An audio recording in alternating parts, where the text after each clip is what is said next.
Yes, okay. So this is the first, yes, the first introductory lecture. As I point out in the syllabus, I ground the cooperative economy or cooperative economics, which of course involves more than just cooperatives. I mean, they're a legal form, and some of you mentioned interest in cooperatives, and we'll talk about those as well. But of course, cooperation is just a general a phenomenon that you see in society. People cooperate, we see this every day. So I ground the cooperative economy in the moral economy, and we'll get to what that actually means. So just starting with some basic questions: why cooperative economics? Why is that interesting? So just to juxtapose very quickly the standard model, you have enough time to study the standard model if you take any economics course today, so I won't spend a lot of time with it. So it focuses on market exchange and competition, and it excludes or ignores, social aspects, things like convention, traditions, ethics, also things like preference formation, which of course behavioral economics has sort of supplemented in recent years. And we'll study some of that as well. But I wanted to start with the Moral Economists. And this is a term by, I have the book here somewhere. It's in the reading material. Tim Rogan has this book out called The Moral Economist from, I think it's Princeton University Press. It's in the reading material. And it's a very interesting book. And he studies this tradition of critiquing utilitarianism, which really is the ethos, or the I guess you would say the spirit of classical, or rather neoclassical economics. So what are moral economists? What distinguishes them? Rogan begins his book with R.H. Tawney, an English thinker, historian as well, maybe even you would say theologian. He was very much influenced by the situation in Edwardian England. Of course, also his Christian outlook on life. He volunteered in the north of England around the area of Manchester and saw some of the experiences of workers there, basically collaborating and sharing, and the sense of solidarity that he experienced there actually shaped his worldview. And so basically, he sought to ground a vision of the economy on Christian values. And this sort of fell by the wayside. But it's a very interesting exposition of his development, and of course, the importance of his ideas on later moral economists, which I'll spend more time on. Particularly the next guy is Karl Polanyi. And Polani very much read Tawney and was influenced by his thinking, and particularly Polani, who is a big, I would say, role model in my own thinking, and has a very central role in my dissertation. He was a Hungarian, actually, born in Budapest. His father was a railroad magnate who actually lost all of his money, was bankrupted actually, and the family moved to Vienna. And he experienced basically this period of flourishing of social democracy in Vienna between the war, and and saw the Social Democratic Party's role in creating a vision of a society that was not just based on who could afford what. There was a focus on housing and providing essential goods and services, and this experience of Red Vienna very much influenced his later thinking. And in 1933, because he was Jewish and a socialist, he then emigrated away from Austria, sensing the danger of Nazism. He went first to the UK, where his brother, actually, Michael Polani, who was very much a different thinker, member of the Mont Pelerin Society, so more of a, in the direction of Hayek and so on, was already located. And he began work on what eventually became his magnum opus, or his, his largest, his most significant contribution, The Great Transformation, which was published actually in the United States in 1944. He did receive some grants there, I think from the Ford Foundation and so on. Anyway, so his book analyzes the rise of a market society, which is his term, I guess, for what we would call capitalism, and the ensuing disembedding of the economy from society. So these are very central ideas, this notion of embedding and disembedding. We'll get to that as well. I think actually I have an entire lecture on these ideas, as well as fictitious commodities and double movements, particularly the double movement of fascism or socialism. And then again, I will get to these ideas. What does this mean? What are fictitious commodities? What is a double movement and so on? I'll get to that in detail. This is just sort of an outline. And the last of these main moral economists that Rogan covers is E.P. Thompson, who was a historian, another British historian. And he was very much inspired by both of the last thinkers. And he wrote in 1971, actually, a very interesting essay, The Moral Economy of the English Crowd in the 18th century. And he actually was the person who coined the term the moral economy in this essay, actually. And he's basically looking at things like bread riots, people who are, massing in these I guess, yeah, crowds and protesting, or in some cases even rioting against, perceived injustices. And he is very much contradicting the general tenor at the time, the general conclusions at the time, that these are, sporadic, as he calls it, the sporadic theory. And he says that they always have some legitimizing notion. So there is some sense that, that the crowd is defending certain rights or customs that, that they were, used to, and that they actually, in fact, are driven by consensus. So this isn't just, some headless mob that's wildly, reacting, but rather there is some righteous indignation, I think is a term that was used as well. His other major work is The Making of the English Working Class, which is a book. Where he talks about basically experiences that went into, the creation of the working class, the proletariat as a class. Anyway, so don't want to get too much into that. The next idea I wanted to discuss is from an essay by Karl Polanyi, which is in the reading material. It's called Economy as Instituted Process. I think it's 1954. And basically in this essay, very fascinating essay, I think it's very dense. And there's a lot of literature actually on just this one essay. People have made careers from this, particularly in sociology, but also other fields. He basically analyzes what does economic even mean. And he says that actually there are two distinct definitions of economic. One is the one that we are all accustomed to, that I sort of introduced first, is based on a logic of means ends. So what means satisfy what ends? And it presupposes or is carried out in market exchange. And he says actually that there is an entirely different definition of economic, which is, it's a much more realistic, not to say in the sense that market exchange is not real, but based on observing reality and history and so on. It's a much broader definition. He calls this a substantive versus this other definition, which is for him formal. And the substantive definition of economy is based on the observation in reality of people meeting certain needs. We all have needs.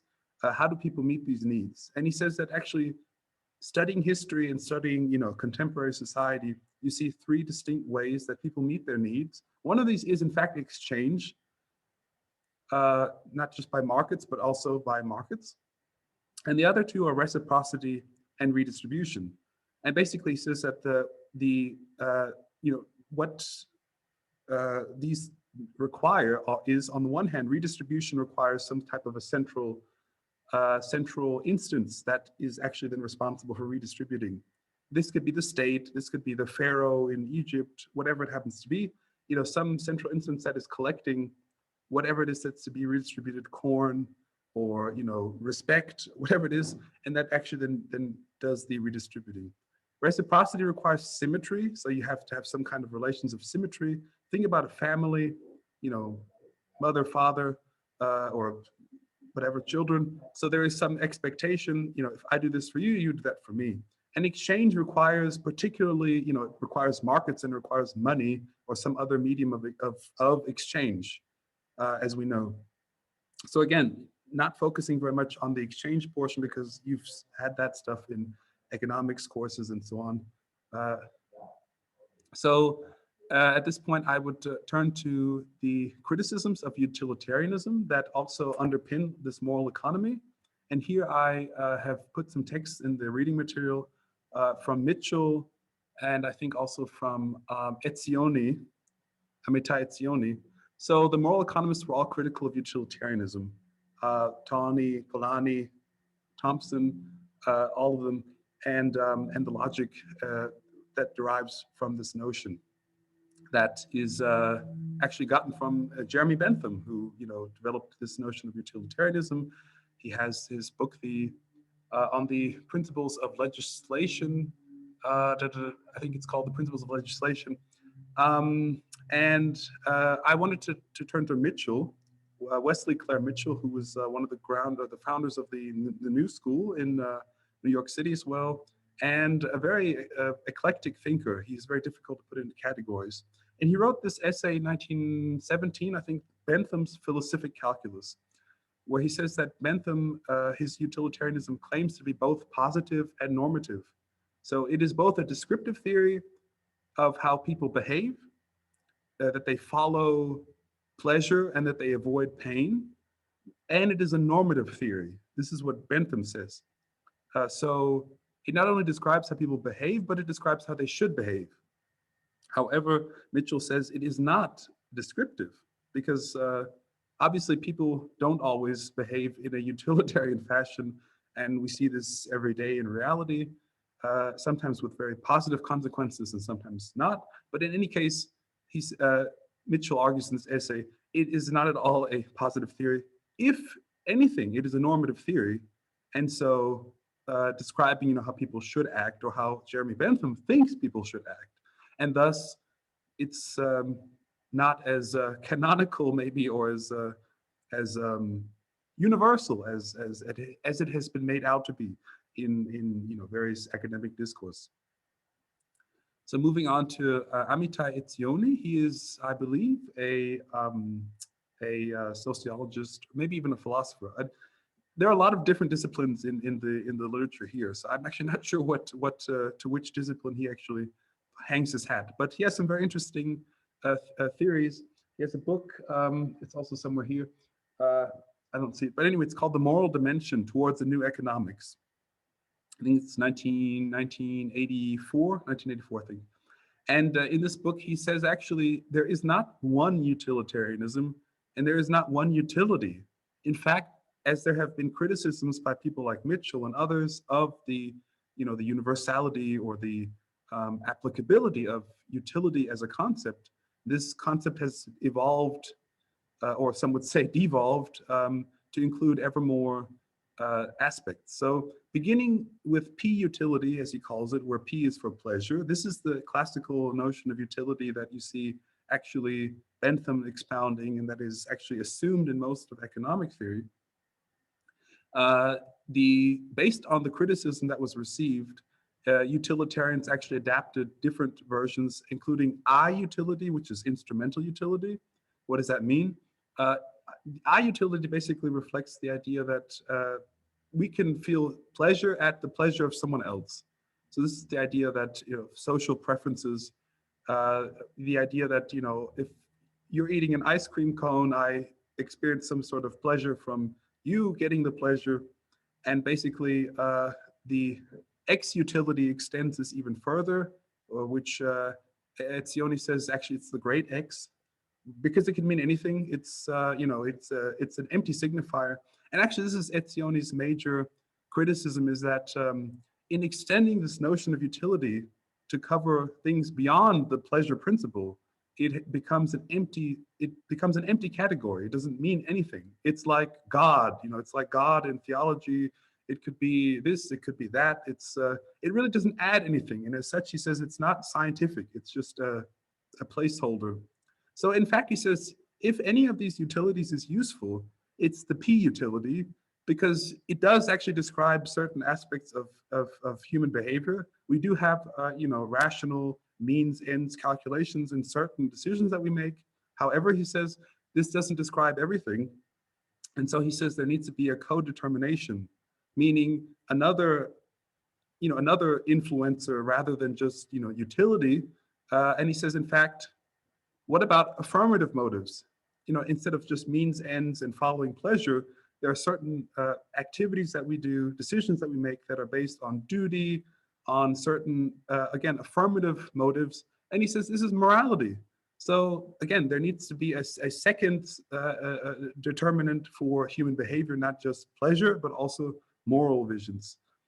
So he says, in fact, savings, for instance, is an example of a phenomenon that is not described at all by this P utility.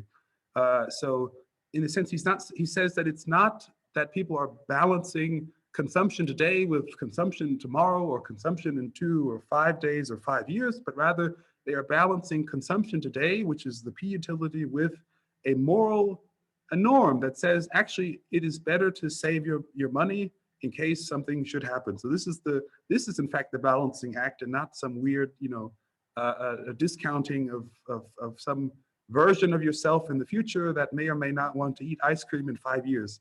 This is not how people think, he says, and in fact, it would be more scientific to include, again, this moral conviction or motive in describing or building models to describe human behavior. So last. Sorry, Professor, could you Yes, sure. could you go back just a second? Just let me see if I'm getting it, because this lecture, well, this reading, I didn't understand it very well. The instrumental is where in the reading it talks about gifts, right? That when Yes.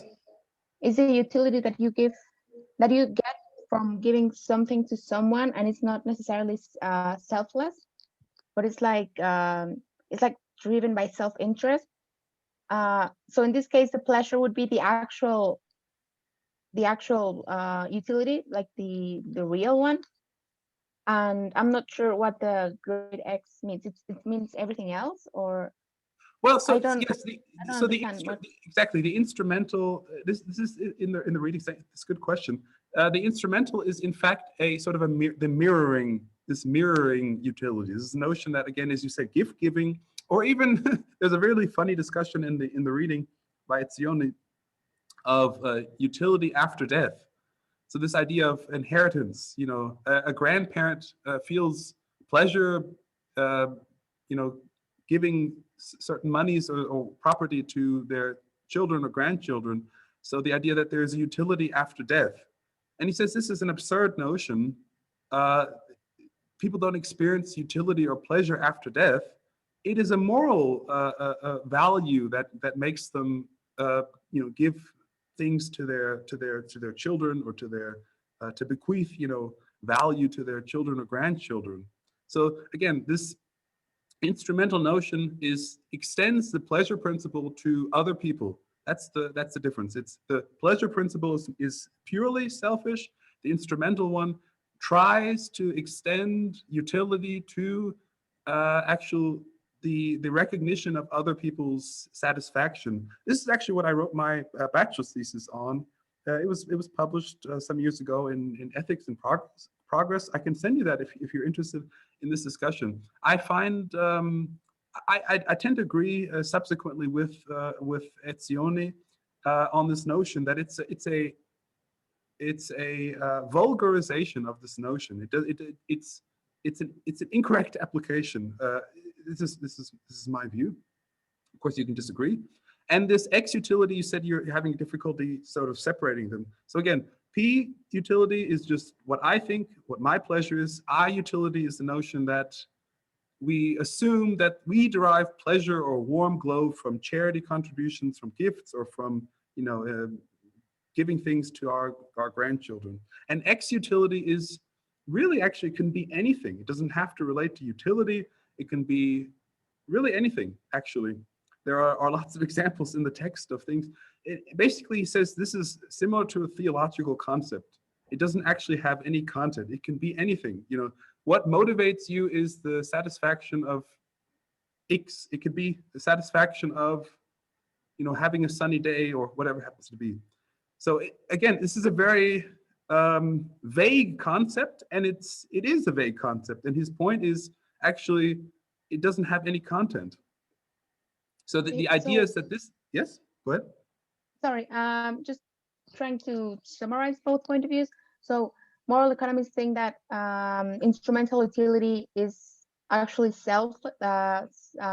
actually mirroring, it's just trying to give happiness to the other one, while neoclassicists think they are secretly selfish. No, this is all from the neoclassical domain. So these three types of utility are attempts by the neoclassical economists to adjust on the basis of criticisms of Okay. utilitarianism. So this is basically the extended argument. So P utility is the original notion of Jeremy Bentham, and I utility is an attempt to react to the notion or the observation, well, actually people don't just act in their own interest. And then again, after this was criticized, amongst others, by the behavioral economists and others, this notion of X utility gained some position, in the sense that basically you say, well, we're not really considering just pleasure, we're considering everything. Utility is just, could be anything. Okay. Perfect. Thank you. I hope that that's understandable. I mean, it's in a sense, it's very vague because the idea is very vague.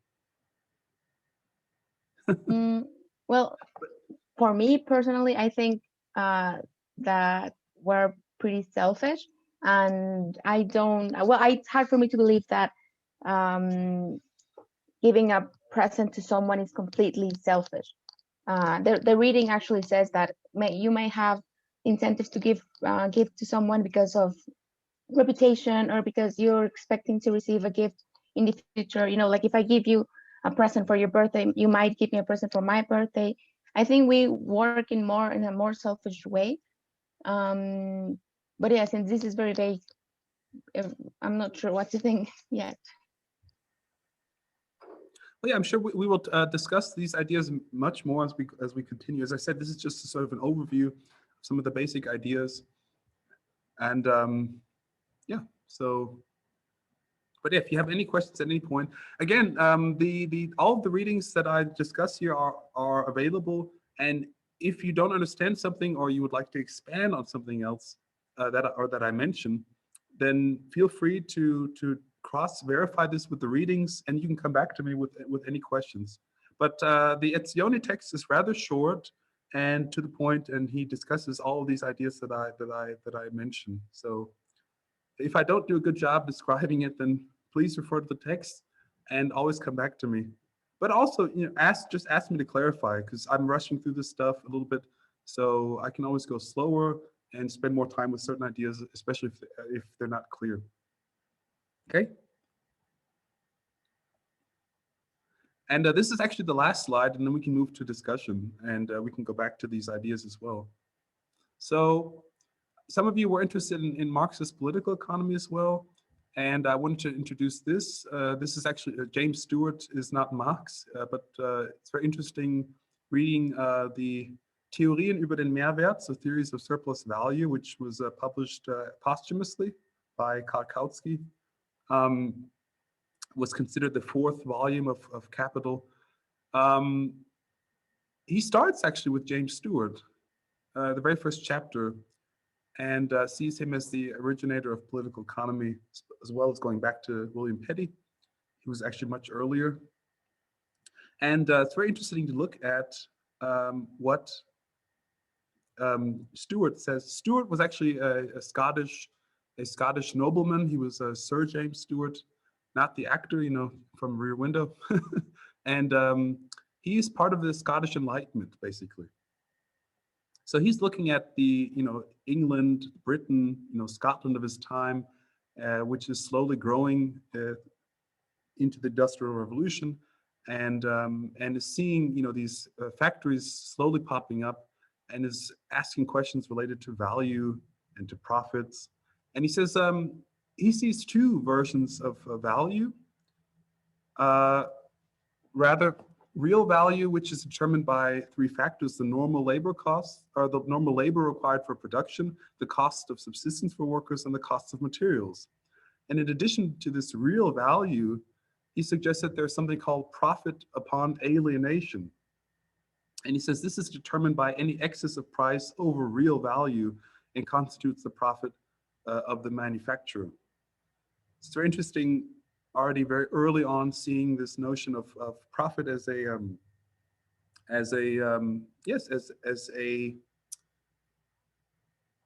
shifting of value without the creation of value. And so he comes up with this idea of positive versus relative profit. And while the former derives from the general expansion of productive capacities, the latter derives from the vibration of the balance of wealth between parties. That is merely a redistributive function in a zero-sum game. So somebody who develops a new way to make tennis rackets is in fact creating a positive profit because he makes the production of tennis rackets easier and the price can actually fall. But somebody who is actually just charging a high interest rate, say for a loan, is creating a relative profit because this person's just taking value that could actually go somewhere else. Recording,